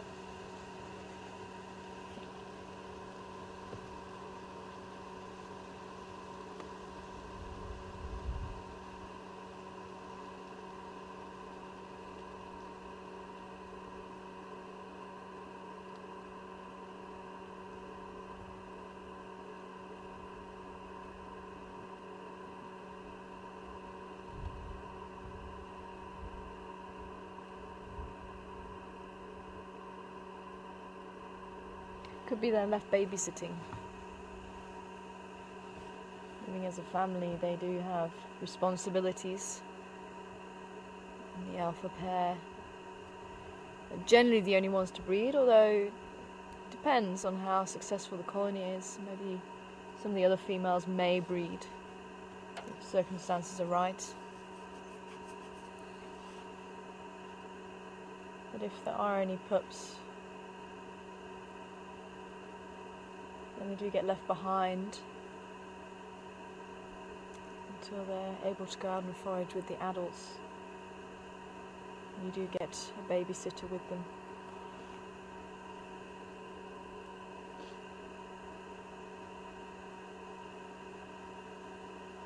hoping if we sit here long enough, they might just start playing. There's the left. They're starting to come out a little bit.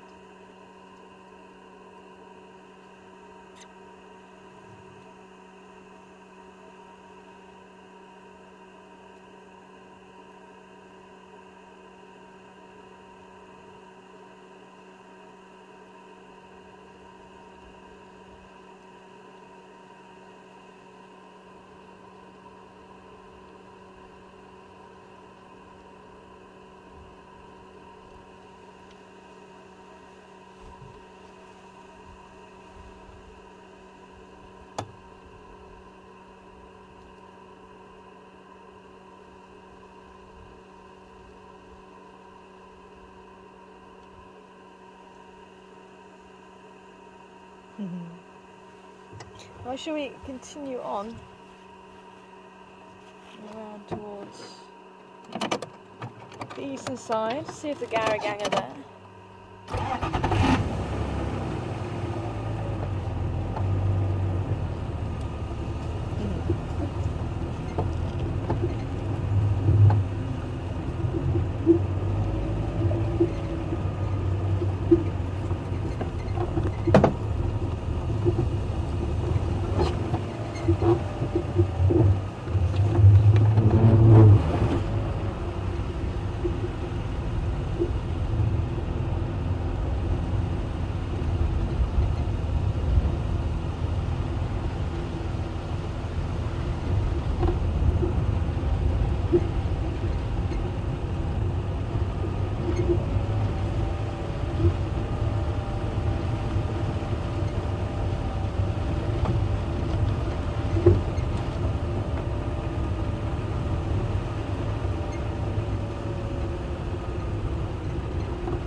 Jerry, it's really wrong to say about the limbs and ears. A lot of people say rabbits have shorter ears than the hares, and the hares have longer limbs than the rabbits. And yes, it's true for some species, but as I was just saying before as well, it does depend on the species that you're talking about, whether they're social or not.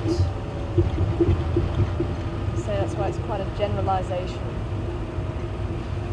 So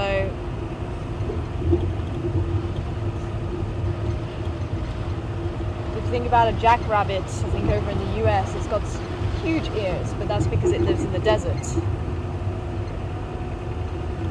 it needs to release a lot of heat. Whereas the rabbits in the Arctic have very short ears, tiny ears, because they need to conserve heat. It does depend on where they live.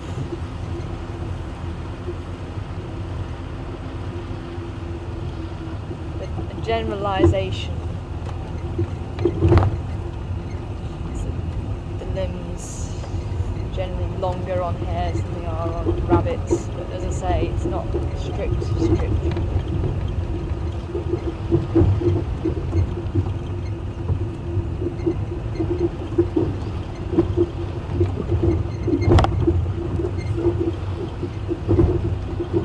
We'll see if the Gowrie gang live down here, otherwise we'll say goodbye.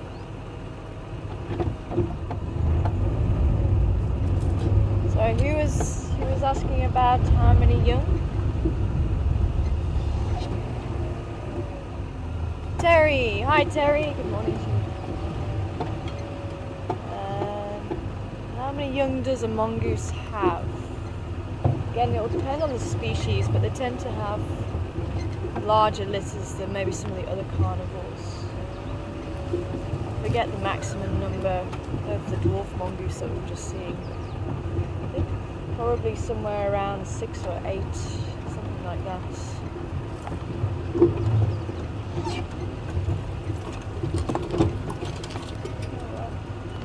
Gowrie gang have gone.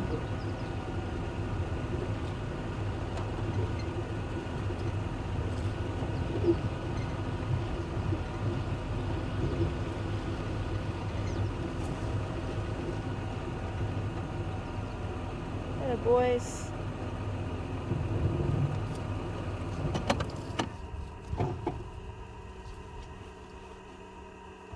Hi Joe. Good morning to you. Wondering if the mongoose have the dexterity like a raccoon does. I don't think so. But they do have some dexterity, but not as much as I'd say. Oh, there's one of the Gowrie gang. They are over there. I don't know if you can see it. Let me see if I can pull forward a little bit. Okay. It's just underneath. Oh, actually, they're coming out on top of the log there.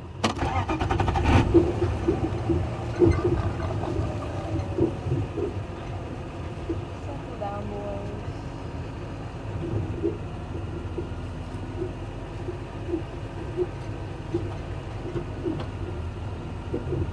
Oh, there we are. You see, just out in the open. I won't be able to go much further than this, unfortunately.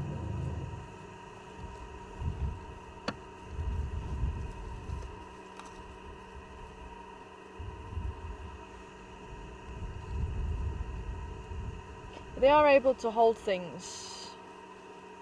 They've got probably the longest claw to body ratio of most of the carnivores.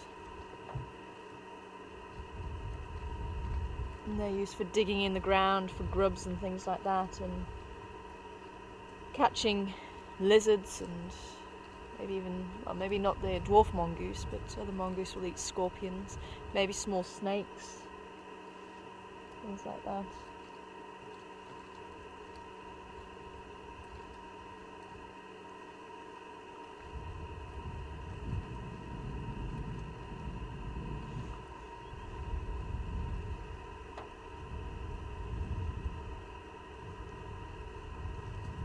Oh, it's amazing. It's looking so dry at the moment.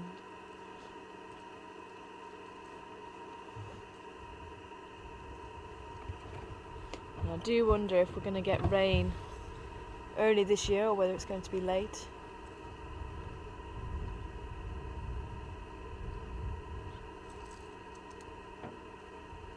It should start to fall somewhere around September, October time.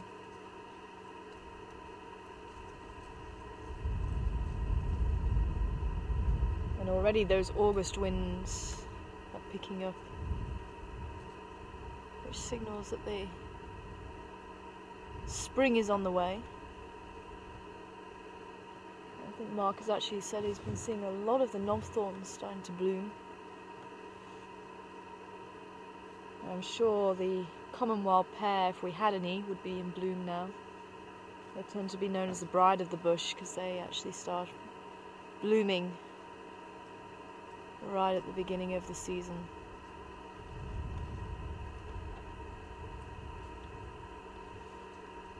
Well, at least the Gowrie gang, it looks like they're heading down towards the dam. So hopefully you might be able to spend a little bit more time with them.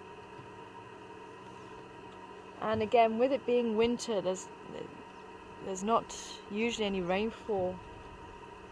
And with the warmth of the days evaporating the water, it does mean that the dams start to dry up. And you can see the Gowrie dam has already started decreasing in size. It's not stretching right up to the lodge like it was doing. And you should start to see a lot more animals coming down to the dam. You can see there's a couple of Nyala coming down. The Gowrie gang look like they're on the way down. The Impala are probably going to head through there at some stage if they haven't been there already. Keep a lookout for elephants and rhinos. Maybe even the leopards might make their way this side. Especially in Duna if he's eaten. Although I think he's closer to Treehouse Dam. You never know. And keep a lookout for Karula and the cubs. I think the cubs are possibly still somewhere in the back behind Final Control and the lodge. As I say, that drainage line is very difficult to get into there.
Well, thank you very much for joining us here on Wild Earth.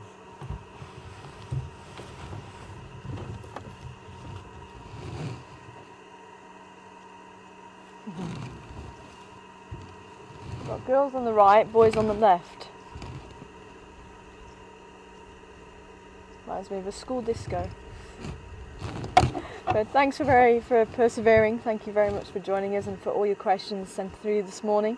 But we're going to try and get the vehicle back on charge and hopefully we'll be out this afternoon. I think, hopefully, keep your fingers crossed that the problem is sorted out.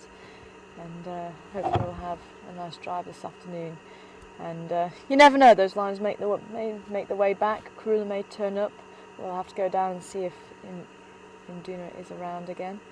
But so lots to see and hopefully lots to catch up with. But take care everybody, and we'll see you again here on Wild Earth. Bye for now.